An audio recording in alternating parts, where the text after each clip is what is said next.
Morris. 47 years ago today, an Episcopal priest set up a tape recorder at a little church-owned teen center in Freehold, New Jersey. The young cleric wanted to capture the music of a popular local high school band as they played for opening night at the center. What Father Fred Coleman got on tape that day in 1967 just may be the first live recording of Bruce Springsteen.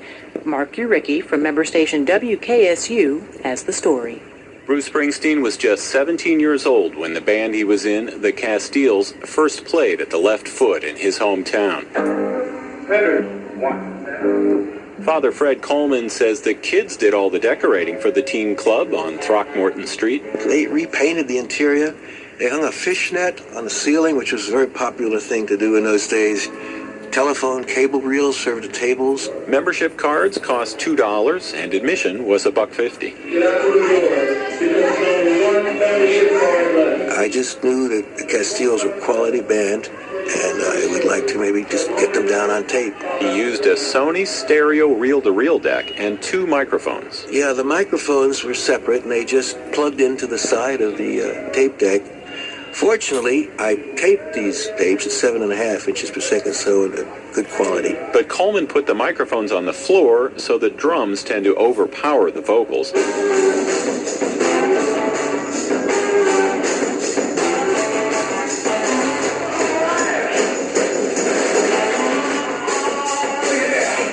In 1967, the drummer was Vinnie Maniello.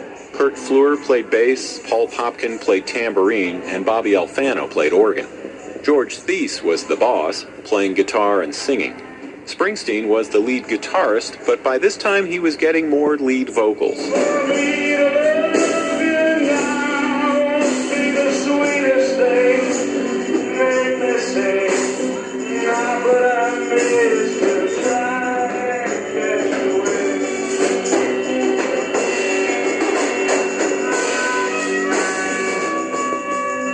Later, both George Thies and Bruce Springsteen had turned 18, and the band was back at the Left Foot. Again, Father Coleman was rolling tape. He always liked the way the Castiles would open a set with the Circus March and then plow right into a song. There it is. And then... Oh, God, that's great.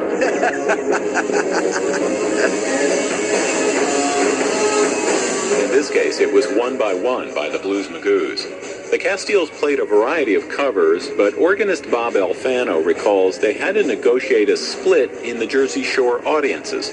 Some people liked Beach Boy-type pop, and others wanted grittier stuff. Back then, there was a definite line between what we used to call rah-rahs or collegiates, and then soul music and greasers, you know?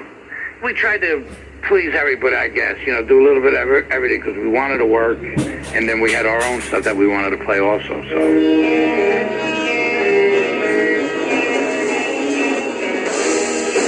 Alfano helped write one of those originals called Mr. Jones. I can't believe you have the whole song.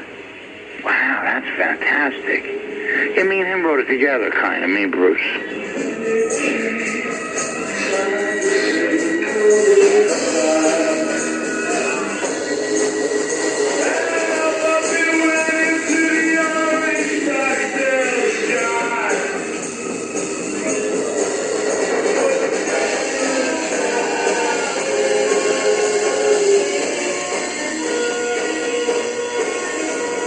By the time the Castiles played the Left Foot, the band, with a slightly different lineup, had already recorded a 45. George Thies remembers writing the 2 original songs with Springsteen in the car on the way to the studio. Yep, we did it it was a shopping mall in Bricktown, and there was a small studio there. It was like almost like a record player recorder, and we recorded the 2 songs like that right there. The 2 songs were cut onto acetate. They were called Baby I and That's What You'll Get.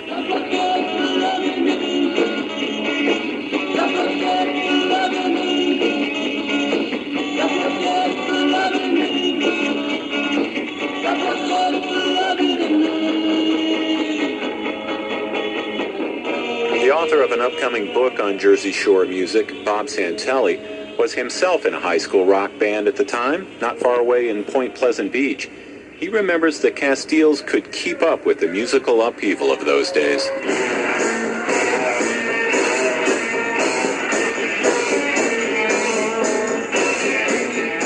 You know, you're going from playing the Animals in 1966 to Hendrix in 1967, and there's a long distance between what the Animals were doing and a year later what Hendrix was doing. The best thing about the Castiles was that they had good players, and you know, and Bruce was really one of the kingpins there. He picked up this music really quickly. While I kiss the sky. 1967, to play Purple Haze, for instance, required a degree of astuteness on your guitar if it was going to sound pretty good, and Springsteen had it back then, as did George Thies and the others. It was a good band. It was a solid band music. Yes, I can put a spell on me.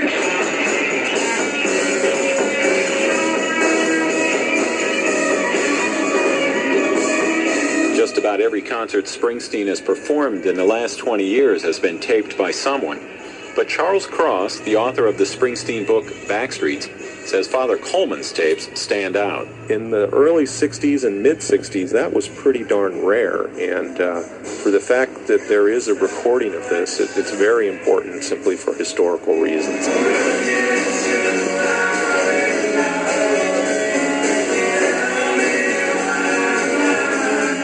As the second Left Foot show was being recorded, the Beatles were in a London studio working on Magical Mystery Tour. 3 days later, Woody Guthrie died. 3 months later, the Castiles' first drummer, Bart Haynes, was killed in Vietnam. And 7 months later, the Castiles broke up.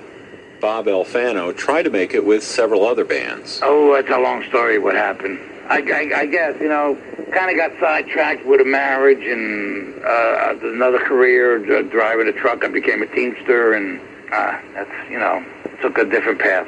Alfano's bandmate George Thies became a carpenter, but continues to play music whenever he can. Today, Fred Coleman is retired and living in Akron, Ohio.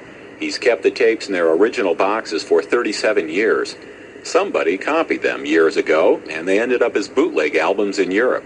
Both Coleman and NPR tried to contact Springsteen, but he didn't reply. Coleman wants to give him the tapes. I think he might very much like to have these tapes, and that would be fine by me. The Left Foot Teen Club still holds a warm place in the hearts of the Castiles, and today it may carry a little extra meaning for Springsteen. It's now a food bank, the kind of charity he's supported across the country. For NPR News, I'm